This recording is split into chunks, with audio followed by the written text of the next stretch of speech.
7 अगस्त को राहुल गांधी ने press conference कर चुनाव आयोग पर यह आरोप लगाया कि कर्नाटक के एक विधानसभा क्षेत्र जो महादेवपुरा है, वहां पर जो बेंगलुरु सेंट्रल लोकसभा क्षेत्र के अंतर्गत आता है, वहां फर्जी वोटिंग हुई है और 1 लाख से ज्यादा फर्जी वोटर्स हैं, जिसमें यह आरोप लगा कि किसी के घर का एड्रेस 00 है तो किसी के पिता का नाम XYZ वगैरह वगैरह लिखा हुआ है, तो कोई एक ही वोटर्स 4 जगह पर नजर आए। अब इस 5 नाम को पहले समझिए कि इन 5 पर बीजेपी ये आरोप लगा रही है कि ये जो 5 सांसद बने हैं, ये 5 सांसद फर्जी वोटर्स को जोड़ने से बने हैं। सबसे बड़ी बात तो ये है कि अगर ये 5 सांसद फर्जी वोटर्स के जोड़ने से बने हैं, तब भी बीजेपी का एलिगेशन चुनाव आयोग पर होगा। जांच तो चुनाव आयोग ही कर सकती है, चुनाव आयोग ही पता लगा सकती है कि ये फर्जी वोटर्स से जीते हैं, तो फिर इनके फर्जी वोटर्स कहां-कहां जोड़े गए, क्यों जोड़े गए, कैसे जोड़ा गया। जिस तरह से राहुल गांधी आरोप लगा रहे हैं, वैसे ही बीजेपी अब आरोप लगा रही है कांग्रेस पर। लेकिन ये 5 लोकसभा के क्षेत्र में बताया गया है कि राहुल गांधी और प्रियंका गांधी दोनों के लोकसभा क्षेत्र में, जो राहुल गांधी का रायबरेली है और प्रियंका गांधी का वायनाड है, यहां पर भी फेक वोटर्स जोड़े गए हैं, घुसपैठिया हुआ है फेक वोटर्स का।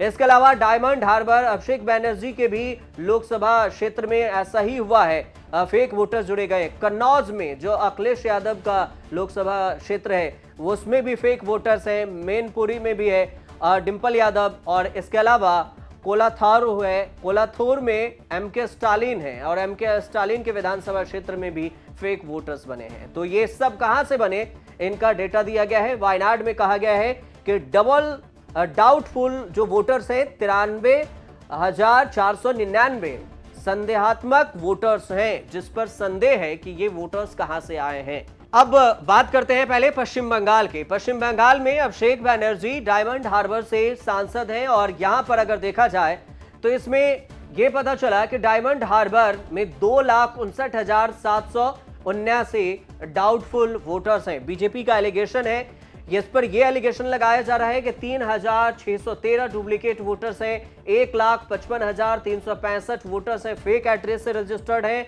290 वोटर्स हैं जो फेक रिलेटिव हैं। इनके मतलब कि ऐसे वोटर लिस्ट बनाए, ऐसे वोटर्स बनाए गए हैं जिसका रिश्ता कहीं ना कहीं XYZ फेक में है, DYFG वगैरह वगैरह नाम से उनके रिलेटिव को दिखा दिया गया है। पिता के नाम कुछ फेक दे दिए गए हैं, कुछ पर सेम दे दिए गए हैं। ये सारा डायमंड हार्बर का जिक्र इसमें किया गया है। 43,947 वोटर्स हैं जो मिक्स्ड हाउस होल्ड में है, मतलब कई जगहों पर रजिस्टर्ड भी हैं। इसके अलावा 56,564 वोटर्स हैं जिसको मास एडिशन किया गया है। यहाँ पर वायनाड, रायबरेली, डायमंड हार्बर, कन्नौज, मैनपुरी, कोलाथूर विधानसभा, 5 लोकसभा 1 विधानसभा, 47 वोटर आईडी हाउस नंबर 189 के पोलिंग बूथ 131 पर रजिस्टर हुए हैं।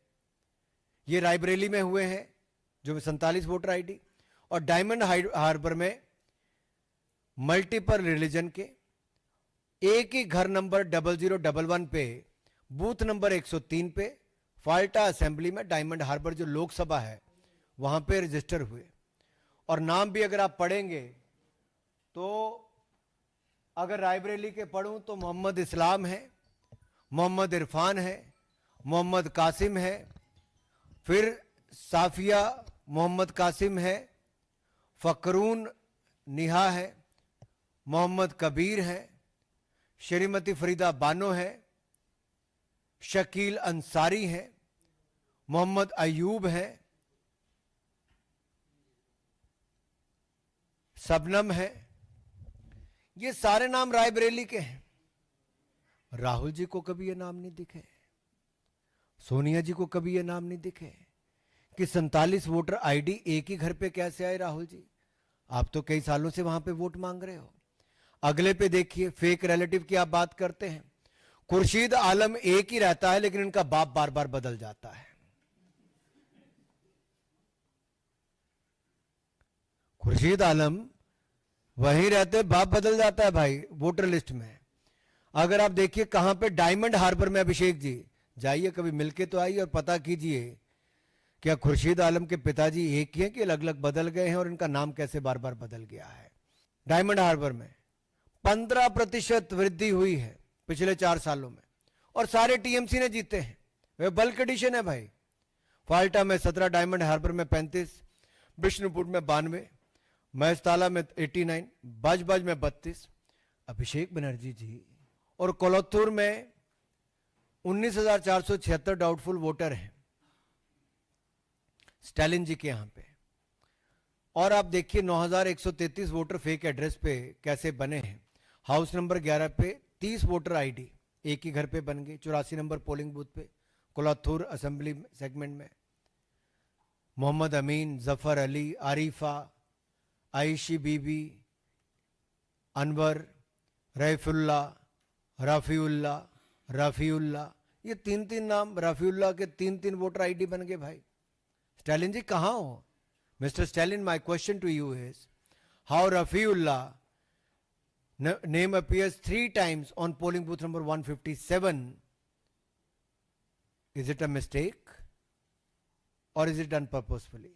तो डायमंड हार्बर को लेकर इसलिए भी विवाद है क्योंकि अभिषेक बनर्जी भी आक्रामक नजर आते हैं बीजेपी पर, और ममता बनर्जी के भतीजे हैं, तो सीधे तौर से एलिगेशन है 3000 से ज्यादा फेक वोटर्स हैं यहाँ पर, जिसमें फेक एड्रेस पर है, डुप्लीकेट वोटर्स हैं। उसके अलावा एक से ज्यादा जगह पर कैसे वोटर्स का नाम रजिस्टर्ड है। डायमंड हार्बर असेंबली की ये जो डिटेल्स दी गई थी वो एक एक कर आपको दिख रहा होगा स्क्रीन पर। ये सारे डिटेल्स दिए गए हैं कि पिता का नाम सेम है, चेंज कर दिया गया है, कभी पहले कुछ और था अब कुछ और दे दिया गया है।